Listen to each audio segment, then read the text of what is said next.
एका लहान मुलाला शाळेत पाणी पिण्याची परवानगी नव्हती, कारण तो खालच्या जातीचा होता. तो लहान मुलगा होता. B.R. आंबेडकर. शाळेत बसायचं वेगळं, पुस्तकं वेगळी, आणि पाणी सुद्धा त्याला स्वतः घेता येत नव्हतं.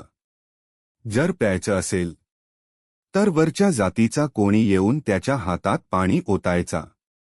पण जर कोणीच नसेल तर त्याला तहान सहन करावी लागायची. लहान वयातच त्याने अपमान पाहिला, लोकांचा तिरस्कार सहन केला. पण एक गोष्ट त्याने कधी सोडली नाही, शिकण्याची जिद्द. तो दिवसरात्र अभ्यास करत राहिला. अडचणी येत होत्या, पण तो थांबला नाही. एक दिवस तोच मुलगा परदेशात गेला. मोठ्या विद्यापीठांमध्ये शिकला, ज्ञान मिळवलं, ताकद मिळवली, आणि मग तो भारतात परत आला.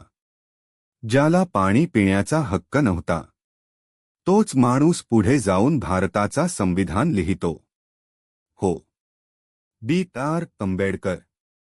त्यांनी असा कायदा तयार केला ज्यात प्रत्येकाला समान हक्क मिळाला.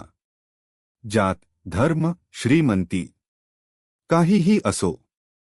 ज्याला समाजाने पाणी नाकारलं, त्यानेच समाजाला समानतेचा अधिकार दिला. आजही भेदभाव संपलाय का? कॉमेंटमध्ये तुमचं मत नक्की सांगा.